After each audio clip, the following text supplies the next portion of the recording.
Hey, what's up, everybody? BDL44 coming at you with another video. All right. So the Lakers just lost a heartbreaker at the buzzer. 116-115 at home to the Pacers, a team that we rarely win against here in Los Angeles. As I told you guys, that was the thing. Even though I predicted us winning this game, it ultimately came down to us having a 17-point lead in the fourth quarter and choking it away without any respect for ourselves whatsoever. It was a really, really, really bad show for the Los Angeles Lakers. We took a lot of steps backwards as a team and as a unit. I just looked at that game kind of halfway through. I mean, I want to say half-assed, sorry the language, but that's the best way I can say because I was doing so much, man. And in the second half, I focused on the game as best I could, but I was having link issues and stuff like that. So this was one of those rare occasions this season where I didn't get as much eyesight on the live game as I had been all season long. But what I can say is I went back and studied the heck out of those numbers, retained as much of it as I could, and watched the highlights. I waited for the highlights to upload so I can get a better look at what was overall there. Man. Some days you feel like complaining, like what would be necessary, and other days you just don't have the energy. I don't know if I had the energy for them tonight as it pertains to we just lost a buzzer game. We just choked the game away. And what I saw had me more so wanting to do a therapy session than an actual basketball analyzing video. I just kind of want to decompress rather than talk about the numbers. Because what it really came down to was the Los Angeles Lakers just not having a good team chemistry to lean on tonight. That's what I felt like I was witnessing. It was a situation where, as I always say, I don't know if I say this a lot, but I've mentioned it more than once. It's hard for these guys to root for each other because they had such a terrible season last year. Russell Westbrook was so inept and caused so much friction just from being who he was and how he was. To now, guys don't have a whole lot of patience for one another this year. They just don't. And I sensed a lot of tension with guys tonight. Even with guys who don't normally have tension amongst each other, there was some tension tonight. I don't know what happened in that locker room. I don't know what's going on. Maybe it's starting to boil over. I don't really even know what would be boiling over since we've been winning games. But it felt like the chemistry was bad, very bad tonight. And the sad thing was, it was one of those situations where the chemistry started going bad before the lead started blowing. Before we actually blew the lead. The lead wasn't really what was there to say. I guess the best way I know to describe it is our problem started as we were building our 17-point lead. Because what you ended up seeing was like, well, somewhere around the 12 lead point, you started seeing Russell Westbrook get hot. And once Russell Westbrook starts getting hot, his energy changes. Now he's starting to be demonstrative. He's dancing all around. He was having a whole lot of fun tonight, and he should have been because he was being efficient and he was helping his team. But maybe I'm out of turn when I say this, but this is just how I vibe. I don't think he and LeBron James necessarily appreciate when each other's playing well. Call me crazy when I don't think they vibe off each other like that. I think they would much rather not be on each other's team, first of all. But I think more so what you end up seeing is, okay, now you playing well? All right, yeah, go ahead. It's yours. No, go. You got the ball. No, you got it. Got it. Go be yourself. You done now? Okay, I'll take the ball now. And it's a lot of that. And when you got that energy going on, you have guys not wanting to play defense. Guys don't want to fight around screens. Guys don't want to put a hand up. Guys don't want to do the little things that make the fullness of a defensive possession takes place. And that is why it's so valuable for me to speak on the other players, the role players, because it's a very unique dynamic with this team to where the role players care more about doing those things than the stars do.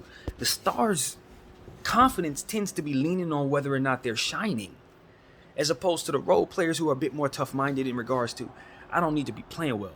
I just need our team to be playing well. You know what I mean? As to where a guy like LeBron James, like, look, if I'm not getting my shots up, I don't want to play no defense.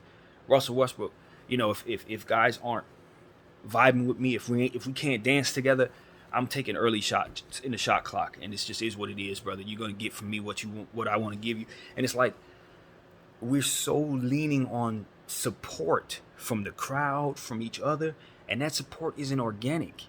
That's the problem. The crowd wants to support something they can believe in. We want to believe in this team, but they keep doing stuff that doesn't allow us to fall in love with them. And then you got players who are waiting for the fans to root them on, and if we boo them, it's like they don't want to play well. It's like, yo, the players have to set the tone, right? You got to set the tone by being competitive. You got to set the tone by caring enough to do the little things. And it can't just be Troy Brown and Austin Reeves and Lonnie Walker and Wenyen Gabriel doing all the hustling down there. In the highlights, and most of what I saw was LeBron James, Russell Westbrook, Anthony Davis doing their very best to keep awake for this game. It was like, we're trying to get up for this one, but we can't quite get up for this one. Anthony Davis was engaged here and there, but we fell into the same old problems with him in the second half. We didn't utilize him properly, and didn't give him the ball enough, I think.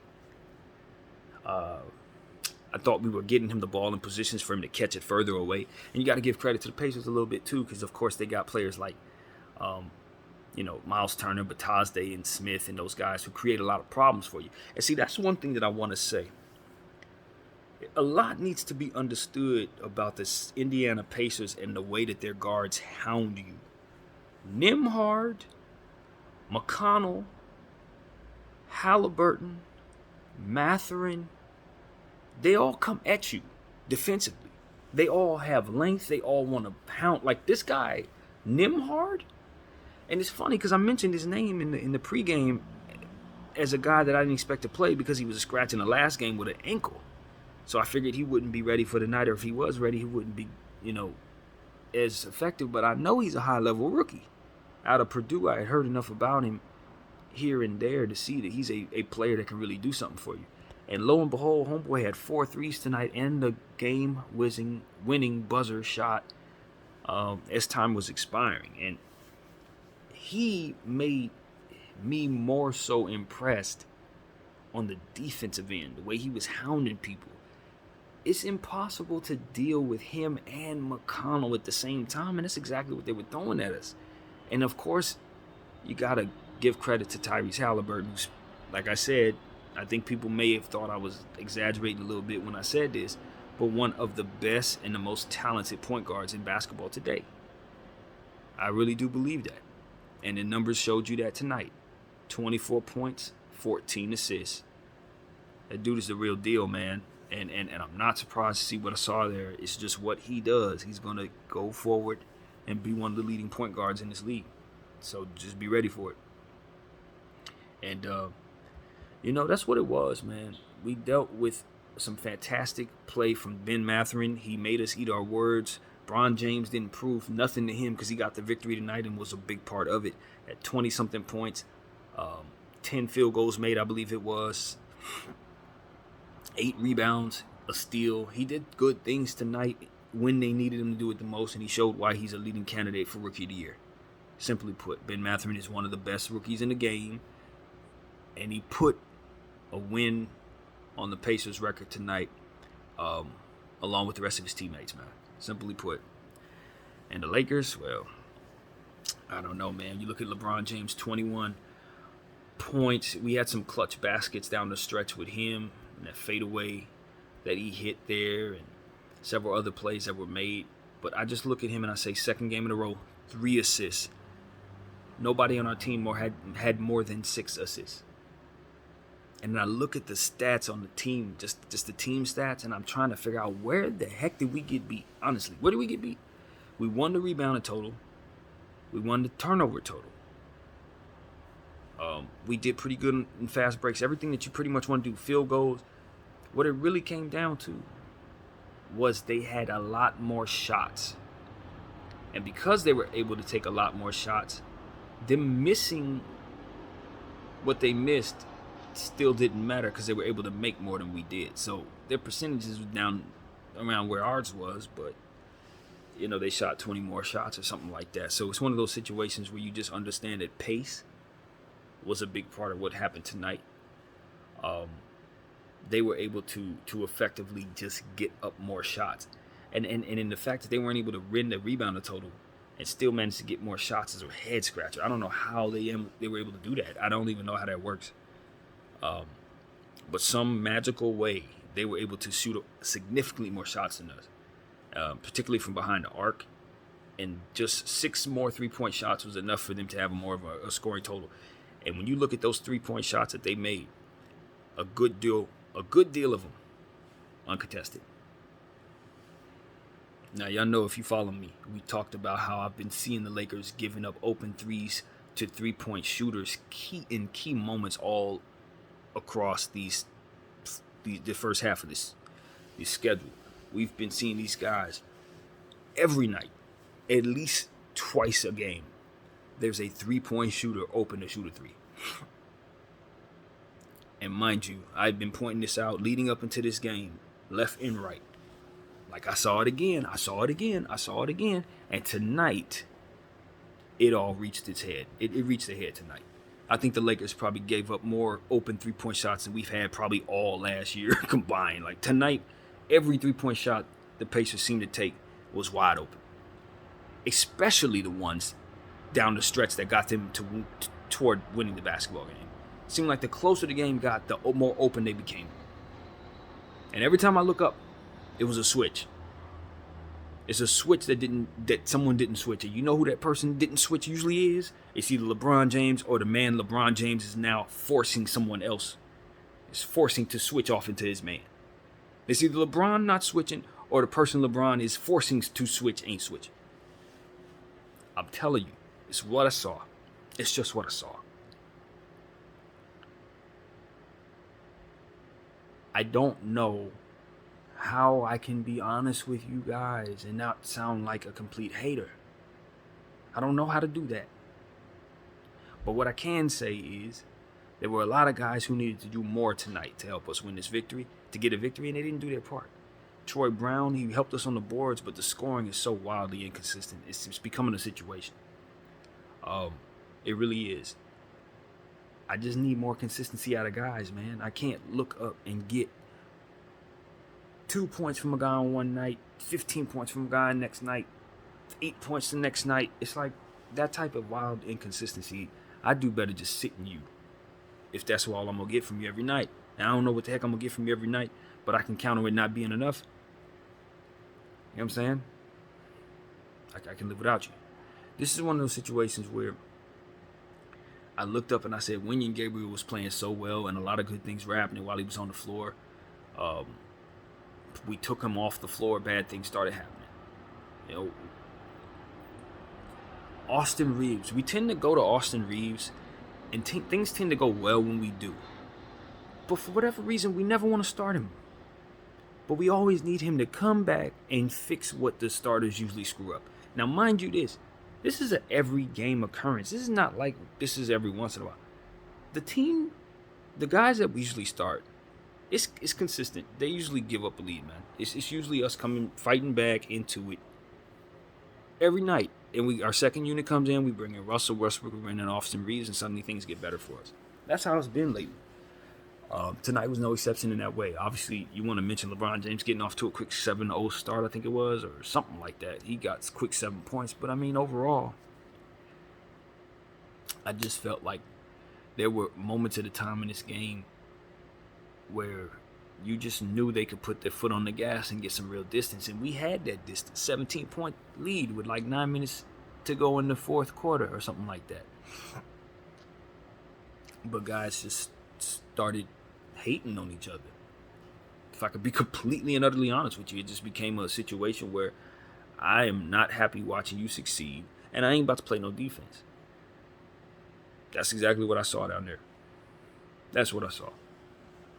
You're having too much fun out there, Westbrook, dancing around. You need to be giving me the ball. So next time we going down there, the guy I'm supposed to be guarding, he's going to get a wide open shot.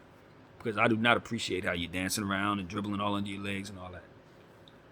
I'm telling you, that's what I'm seeing out there. What can I say? I'd love to lie to you guys and say something else. That ain't what I can't lie. That's what I see. I see a very, very childish pair of people out there who are bringing the team down with their low frequency energy. That's exactly what I'm seeing. That's exactly what I'm seeing. Dudes acting like children. And thinking about themselves instead of thinking about the team. You know, that's what I see. Grown men acting like little kids. I don't want to play with him. He shoot too much. He always do something stupid. I'm telling you, that's what I'm seeing out there. It's without the audio, but it's essentially that. And guys, it's the infighting. You can see the infighting. You can see the infighting. You can see where guys are not exactly excited to see guys succeed. And it's just like, you know what? There's no quick and easy fix for this. We're all stuck with each other. We all, you know what I mean? As a fan, I'd have blew this thing up last summer, man. None of you guys would have to be stuck with each other. Like, if it were up to me, none of this would be going on. But we got to do the best we can with what it is we have. Rob Pelinka's not going to pull a rabbit out of the hat if guys start playing poorly again. The only way we're going to be able to break this thing up is if guys continue to play well. So you got to scratch this off, go back to the drawing board, and play chess. Because if you do what it is that you've been doing, you're playing right into the wrong end of this thing. And you're going to find yourself stuck with each other for a lot longer than necessary. Because when the value goes back down on these players, Rob Pelinka is not going to be more hasty to pull the trigger on something. I'm telling you right now. Y'all either going to play better and gain the trust or the investment desire of Jeannie Buss, or you guys going to play worse and she's going to leave y'all out there to dry. It's going to be Troy Brown all year long. So, you know, I've complained about this ad nauseum, about how I want the team to do this, that, and the third. At this point, I'm in the settling in stage. I've settled into to the players. I've settled into the team. And I don't really want to harp on the bigger picture right now. I really do genuinely want to harp on the group. Because this group ain't as bad as the stars. No, scratch that. The group ain't as bad as some of the players believe it is. That's what I'll say. It ain't as bad as some of the players believe it is. And if everybody would do their job, they can win all these games that they've been losing. It's about all of them.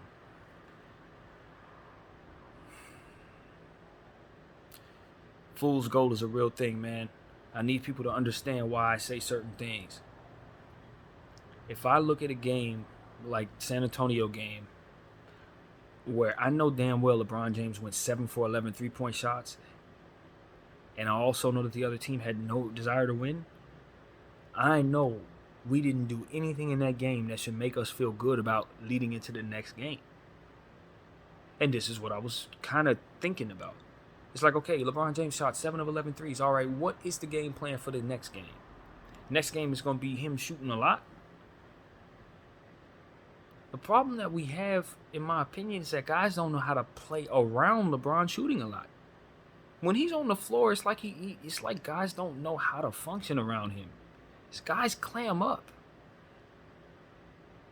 Guys get to a point where they don't have the same confidence when they have to deal with the king on the floor. For whatever reason that is, it's just something I'm seeing this year more so than most years. It's really more so this year. Them same dudes be on the same floor, and he checks in, and all of a sudden they claim they can't play no more. All of a sudden it's like, I got the ball, I don't know. You'll have the same sequence with a different person to where they'll get double teamed. And you'll see players running around, cutting to the basket, cutting, diving. When LeBron James gets double teamed, it's like they get cement in their feet. It's like they don't know, they forgot how to cut. They forgot how to move around. They forgot how to make themselves available for a pass. And it ends up looking like a ball watching situation where his dribble is picked up and he can't do nothing. And I'm sitting there waiting. Austin Reeves ain't moving. Troy Brown ain't moving. I'm like, y'all are too smart to put LeBron James in this situation. Yes, did he pick up his dribble unnecessarily? It appears so. But now, you have a job to do. You got to cut and make yourself available. There's a million ways to cut to put yourself in a position to catch the basketball. Get yourself in a position to catch the basketball. There's no reason for you to be hovering around the three-point line when he's picked up his dribble and got 2 men on him. We pointed this out in the last game, and we saw that nonsense tonight again. Guys need to learn how to play with LeBron James, and it's going to be on the coaching staff to help them with that. Disarm them with that. Just like they disarmed Russell Westbrook from not wanting to start, they gave him a bike. You want to start, you can't start. You complaining because you can't start and you don't know how to stay, you can't stay warm, put your butt on a bike. Be solution-based, Lakers. That's all I'm saying. Be solution-based. Disarm any notion that we can't be solution-based in these situations. God, man, this game. You want to give credit to the other team, of course. It starts and ends with Tyrese Halliburton and Ben Mathurin with the scoring. Sticks, as I said, free throw line. He was really, really getting to the line, doing a lot of good things. A double-double from Turner. Turner, of course, you want to give credit to somebody we're targeting. I don't think he had his greatest game. Neither one of him or Buddy Hield had their greatest game. But when you look at Turner's stats, it looked better than the eye test told you, honestly. We shouldn't have lost this damn game, man. What can I say? Los Angeles Lakers were up by 17 with 10 minutes to go in the fourth quarter and lost the buzzer, man. And it was only because guys stopped playing defense and the offense started being a one-man band with, Russell Westbrook and LeBron James taking turns hating on each other. That's exactly what I saw. And Anthony Davis kind of just being an afterthought like always. Which, if I'm Darvin Ham, I'm the one that probably needs to do something about that, man. Because at the end of the day, you definitely going to get the blame if stuff goes wrong. So, I ain't saying I would know what to do in this situation necessarily, because when you're dealing with these type of egos, they ain't listening to nobody. And they're not. Russell Westbrook and LeBron James, if they're going to have problems with each other, they're not going to be able to help themselves but to lose. It's just in their nature to do things that are going to cater to the defense success. And that's not something the LeBron James fans want to hear, but I've been pointing it out left and right. And tonight, unfortunately, we saw it yet again. Westbrook is going to do things that Westbrook does, man. I cannot say that I've been unhappy with Westbrook over the last several months, or rather month and a half, because he's really been playing better version of himself than he had been. But some of the problems that we have had are still present. So, we're still a long way to go before we're really in a space where we're great. Now, I thought we couldn't got as far as we did without his buckets tonight. He hit a lot of key buckets, especially down the clutch. He was hot. It was a big reason why we got the lead that we got. But again, if it's going to be his energy that's ultimately going to make it so that LeBron James doesn't have the battery in his back, then what did he really give you? And see, this is not Russell's fault, but it's just a byproduct of the circumstance. It's like, that energy, that dynamic just takes away from the team just because these guys have trouble with one another. However that actually is. To me, it looked like they're hating on each other. But however it is, they cannot seem to seamlessly coexist. And as a result, other people tend to just go by the wayside. And I got so many ways I want to verbalize this thought, but I just want the Lakers to center everything around Anthony Davis going forward. And just let the young guys rotate around him and let LeBron James and Russell Westbrook get in where they fit in. And if they don't fit in, sit them. Organizational decision, man. You got to prioritize somebody. And right now, you prioritize the guy who's the youngest and the one that that you can move on with going forward. The one we have on for the longest amount of contract, too. The one who's signed for the most amount of years going forward. That's the one you prioritize. The younger one, the one who's playing better, the one who's more durable, believe it or not, it is actually Anthony Davis. How ironic that's become, but it's exactly where we're at. I'm down on Bron, man. What can I say? I'm down on the dude. I'm trying not to be, but he's done things that has made me down on him. He's done things off the court that's made me down on him, and he's done things on the court that's made me down on him. And shooting 7 of 11 3-point shots ain't going to take away from the fact that he gave up more than enough open 3-point shots tonight. And only 3 assists, and he's supposed to be the best passer in the game, going up against Tyrese Halliburton, who had 14 of them, and a win on his floor. I'm down on Bron, man. I'm tired of this. I'm tired of this dynamic. I'm tired of feeling like I'm wrong for not being pleased with this bullcrap. And so that's ultimately what it is. I thought guys gave me some good effort. I thought guys were as good as they could be. The team is only as good as they are. Troy Brown is an inconsistent player. He's young. And as he grows, he's going to become more consistent. But we're leaning on him like we want him to be 3 years from now, version of himself. And he's just not there yet. He's just not there yet. He's a young guy, man. He's a role player to begin with. So we're going to have to do certain things and make our roster better. Or we're just going to have to accept the fact there are going to be nights like this. You know?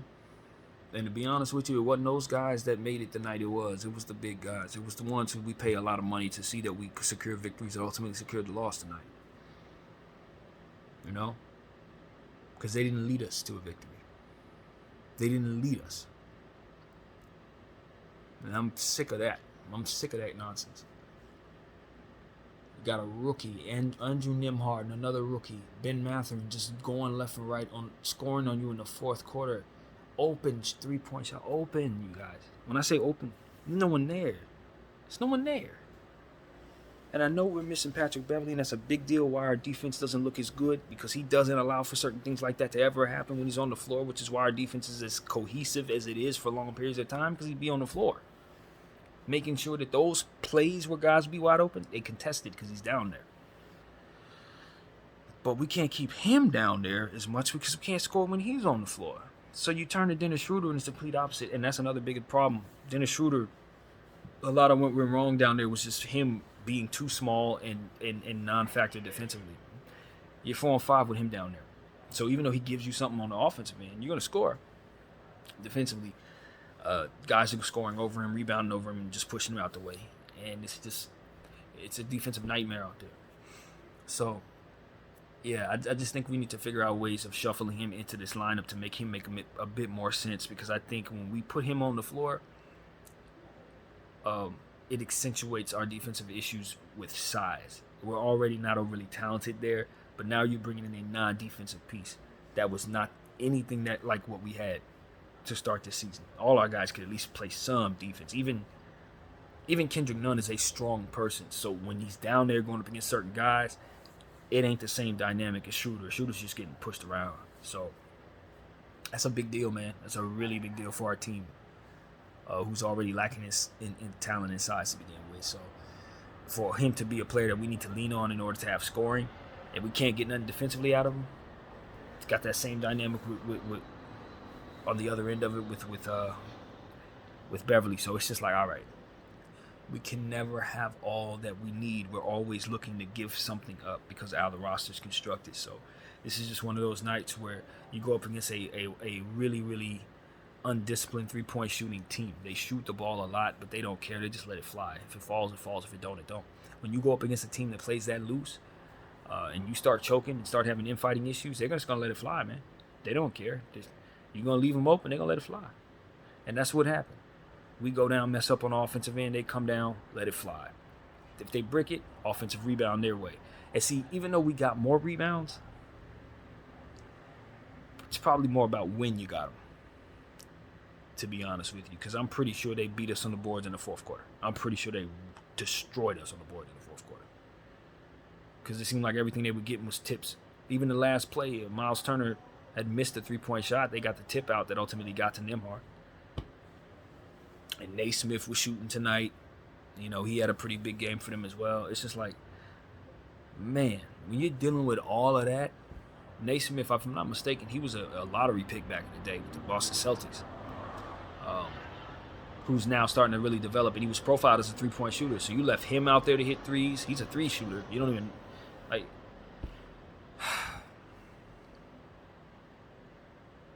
Lakers deserve to lose tonight. Ain't no question about that. They deserve to lose tonight. Anthony Davis, I think he had 25 points. His numbers were good. He got his rebound numbers. He did all the stuff that he does, but we just didn't force him the ball enough. Westbrook and his gloating and all that stuff, I thought he was having fun. I was having fun with him, but it only matters if you're winning. It only looks less than stupid if you're walking out of there with the victory. And now it's like, those who are making fun of you for dancing look vindicated in doing so, because we didn't seal the deal. But I think that Westbrook dancing is ultimately what brought about that bad vibe in Bron. I think Bron was like, all right, here go this clown again. I really believe that. And there was some little stuff going on down there. Like, it's your turn, my turn, like I already said. So I'm over it, man. The best solution for me is to remove the guy that's my age from the situation. You have to move the old guy from the situation, man. I know what I'm looking at. I know exactly what I'm looking at. You're looking at young people who are looking up at a pinnacle, super duper, unreachable level talent, who doesn't have half the desire to run around as they do, and they don't have a right to hold them accountable like he would be able to hold them accountable for not giving the effort that he's not willing to give them. That's exactly what's happening down there. And they all have to kiss his behind because it's illegal not to. And it leaves you awkward because you can't be real. But they have to be real with each other. And what I think is also going down is because of that, the rest of the team is closer because of that dynamic. So what you end up seeing is as soon as LeBron sits down, that group that has good chemistry with each other, they play well. A team that's better without Bron. It's not because Bron is a sucky player and they can't seem to win with him. No, it's because of specific stuff, man. And I'm telling you exactly what it is. So when he sits down, they start playing with a little pep in their step. Why? Because now they know they're going to get the ball. And a lot of those players are players who are looking to move the ball as they get it. Austin Reeves, Dennis Schroeder, they're going to move it. As soon as they get it, if they're not shooting it, they're moving it. They're looking to make plays for others. Even Lonnie Walker. It's going to be good playmaking going on down there because those guys are all unselfish. So you see continuity take place that doesn't take place with LeBron James, because when LeBron James gets the ball, it's stand-around time. Not to mention that the lineups are probably a little funny just because of how difficult it is to put players on the floor around him. So it's like now your lineups are constantly funny just off a rip, and then it's the dynamic that doesn't make it really good. So if he's not scoring well, he doesn't have his efficiencies going, defensively he ain't going to give you nothing. So it's like you automatically have him as a defensive liability on the floor. But you got to understand is those other guys that are lesser than talented, that's not one of their deficiencies. They play good team defense together. He is the weakest defensive link, but because he's so ridiculously offensively gifted, you just automatically assume yourself to be better with him on the floor, which you are, but not in the ways you need to be to make it cohesive. It's only real if he's efficient as he's supposed to be. When he's not efficient, now you got all of his weaknesses on top of his inefficiencies. And his turnover problems, which is also an inefficiency. So it's like, look, I need LeBron James stands to understand something. I'm not taking away from the great things that he brings to the table. I'm just saying that those things are not on display as much as the bad stuff that he does because of how this team's constructed. All of his weaknesses are like have a magnifying glass. And his mystique, and that of which is the aura that's supposed to make him the all-world great guy that's supposed to be like the wondrous thing, it's been snuffed out by 4 years of Lakers losing and him trading teammates and people it being so high profile. It's honestly just too high profile, man. You got too many Brandon Ingrams and Kyle Kuzmas with things to say that make it so that people in the locker room today can look at him and say, man, I don't know, man. I don't know, bro. And that wasn't the case when he first got here. But you got to understand, when you keep doing the same thing in every organization you go to, bro, it gets to a point where people don't want to hear you. You know, they don't have that same mystique. It's like, oh, here we go with this tired scheme again. Here we go. He gonna do something we ain't gonna like. All right, here you go. He ain't gonna put his hand up to go a shooter. He's gonna leave him out there. And it's like, I get it. You're a Hall of Fame player with the most minutes ever, so you know you have reserved the right to not hustle. But that doesn't mean that we don't need you to hustle. You feel me? It's like, just because you've gained the cachet to say, okay, I can take plays off, doesn't mean that the play itself can afford for you to take the play off. And so these are the type of things that the Lakers allow for, and they cater to lost possessions.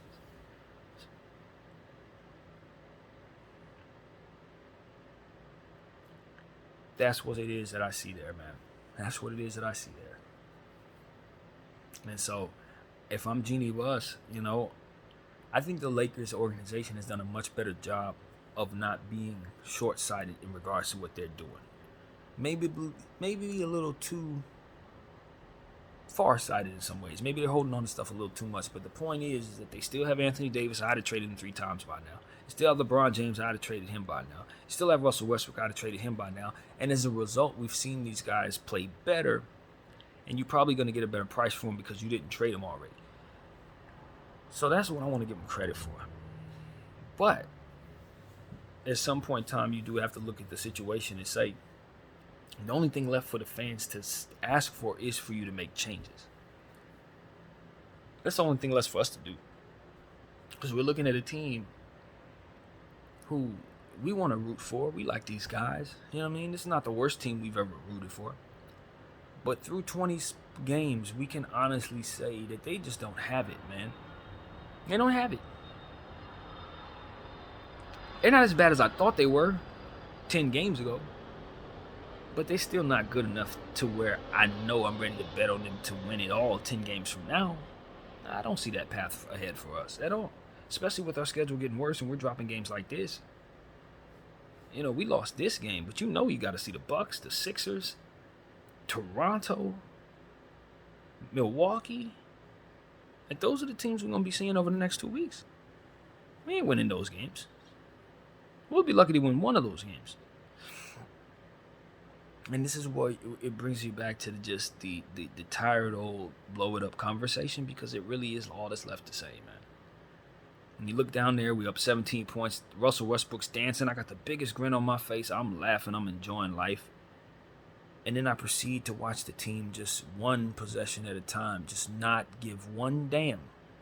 And the only thing I can say is it's because Russell Westbrook's happy and we don't like that. And that's just the weakest... That's just the weakest, lowest frequency crap that a basketball team could possibly have. The guys don't like each other, so when another one guy's doing well, suddenly everybody else don't want to play right. Like, it is so important to blow that up. It's so important to blow that up. I can't stress it enough. LeBron James and Russell Westbrook, they are oil and vinegar, oil and water rather. And there's just no way that you're going to ever get them to win together, in my opinion. I don't like being defeatist in nature, but these two guys do not have it like that. They don't have it like, they have talent. When I say talent, they are two of the most talented athletes God has ever created. But with all due respect, and I mean this, they are not winners. They're not winners, man. This is not. I know what a winner looks like. I know what winning intangibles are. I know what winner traits are.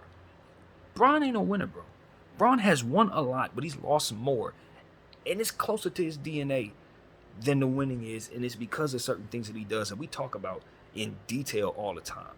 We talk about these things. We ain't just throwing stuff out there and we leaving it. No, we're giving you what we see here. And I'm telling you, man, I don't want to be on this train with this loser no more, man. And this losing mentality. And I know that's a hurtful thing to hear a person say, but damn it, that is exactly what I have to say. When you don't hustle on defense, and it's only because you don't like your teammate. It's solely because you don't like your teammate. And you call yourself the best player ever played? Maybe I'm wrong for putting that out there. Hell, I'm sorry if I'm wrong, because I totally could be wrong. But I'm just very intuitive. I'm extremely intuitive, and I've been on this earth for a long time. I'm 38 years old. I've seen stuff, man. Like, I've seen situations like this, where a guy is so great to where other people don't want to communicate what they need to communicate so they can function properly around him. That's what I think is going on. It's like, all right, can I actually tell him what I need to tell him? Like, Bron, I need you to do this. I need you to do that. Can I actually communicate to this person these things? And if I do, will I be respected? Will I be kicked off the team? Will I lose my job? Like, that dynamic, even if that's not what's in place, the fear of that is natural. It's naturally going to be there. And I just think guys are adhering to that. I think it's that energy that makes people resentful. It's like, man, here we go. Oh, did he sit down? Yes, now we can play ball. Like, I swear to God, the whole team is doing that. The whole team is doing that. You sit down? All right, we can play. Is he back out here? All right. Get ready. We ain't gonna get the ball for a couple possessions. Yeah. No, when you get it, pass it immediately. Get it out of your hands. Because if we mess up, we're sitting down next to this dude. So if we don't play well while he's on the floor, we're screwed. So let's make sure we gotta get it right. It's that dynamic, friends. I'm telling you, it takes away more than it gives. You know what I'm saying? So that's where I'm at, man. If LeBron James wants to win me over again, you shoot less threes, you play more D. And it ain't about hustling your feet. It's about moving your arms. It's contesting 3-point shots. One more step forward. Take the 6'10", 7-foot wingspan, whatever it is. Put it up in the sky, man. That is how you win Brandon O. Because I'm seeing stuff I don't like. And I'm nitpicking because you're the Pentacle. Apparently.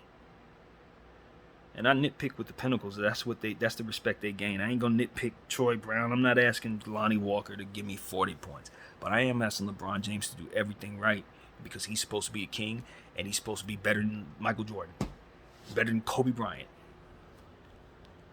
If you're supposed to be better than Kareem Abdul-Jabbar, then damn it, you need to do these things I'm asking you to do. And I don't have a solution for the Russell Westbrook problem. I don't. I just think that is childish, low-frequency nonsense. I really do. If you're asking me, it's childish. It's people wanting the wrong things, going after the wrong things for the wrong reasons, not thinking the right stuff, and as a result, you get losing results. Russell Westbrook, let me show him up. Put the ball in my legs. He didn't give me the ball last time, so let me really do deck moves. I'm going to show him now. Boom, got it to run you, Gabriel. See, look how good I'm doing, bro. Stupidity. I'm so sick of these children. That's where I'm at with it, man. What can I say? I'm going to speak freely. I'm going to speak freely because my team, which I love very much, since I was 9 years old, got these guys running around, not respecting the colors, not respecting what we doing, not respecting what we love. They in it for their own reasons. And when they ain't happy, they don't respect it. And I'm not the person that's going to sit back and have something I'm passionate about be run into the ground by the people who currently have it right now. I'm sorry. I know y'all here for the temporary. I'm still going to be a fan long after y'all gone. And so y'all can get gone right now if this is all you can give us. I'm not a butt kisser. I'm a preserver of greatness. Okay? So if the greatness ain't going to be preserved on my uniform, or if you're not going to preserve the greatness that is the Los Angeles Lakers, when you put on that uniform, if you're not going to uphold that, then you're going to have to be discarded of. It ain't deeper than that, man. This ain't life or death. This is sports. You can go home. So that's where I'm at with it, man. This game didn't really do nothing for me in regards to how I felt about blowing it up or changing things around. Nah, I'm already well past establishing an opinion about that you guys know 10 times over. But for this particular unit, I'm tired of guys having to take a back seat so that Bron, Westbrook, and AD can find their chemistry that they're failing to find. Now, I know they can take me farther than the role players on this team. They're worth 10 times the amount the role players are on this team. So we're not talking about who we keep versus whom or none of that. We're not talking about that. We're just talking about just decency, damn it. Just human decency. I'm sick of it. I want Austin Reeves, Kendrick Nunn, Wenyen Gabriel, Troy Brown, and all of these players on this team to have a good set of plays that they're involved in every time they get on the floor. They need to get better, man. Russell Westbrook don't need to get better. LeBron James don't need to get better. Anthony Davis, these guys are solidified, wealthy, and Hall of Famers. They don't need to get better. They don't never have to shoot again, and their lives are straight. There are other guys on this team, they're trying to get to those levels, and they're not going to get there. And it's going to be because we didn't develop them properly to reach their highest level. Because we were too busy messing around with these guys as they try to figure out whether or not they want to play with one another. I've been feeling Anthony Davis's energy, so I don't necessarily have him a part of this. My only problem with Anthony Davis is his health, and I'm waiting for him to get hurt. Every 5 minutes, I'm sitting here just scared because the man's going to get hurt. That's my only problem with AD at this point. But Bron, his energy's off, man. I don't know what the heck he's got going on.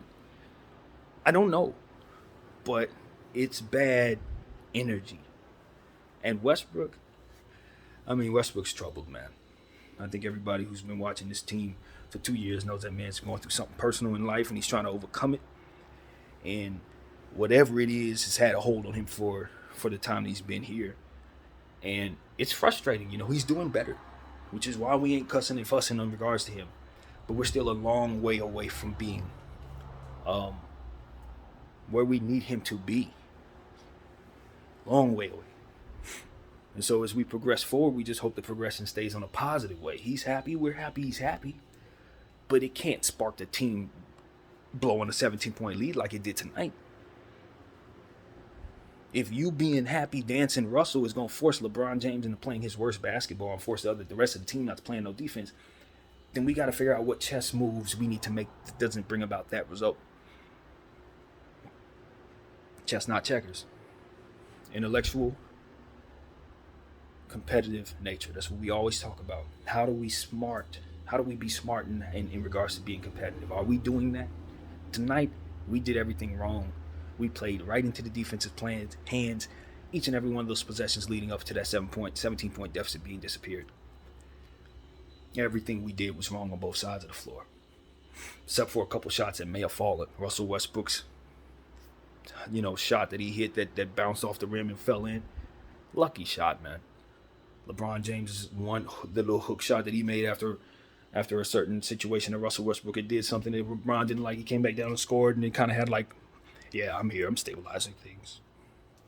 He had that kind of vibe about it. It's like, yeah, Russell Westbrook's going to ruin it, but of course you give it to me, I'm going to be fine. Yeah, we're going to be fine. But it's like, if you don't get back down on defense, we ain't going to be fine. And sure enough, he gave up open three. It's like, bro, there's two sides of the ball.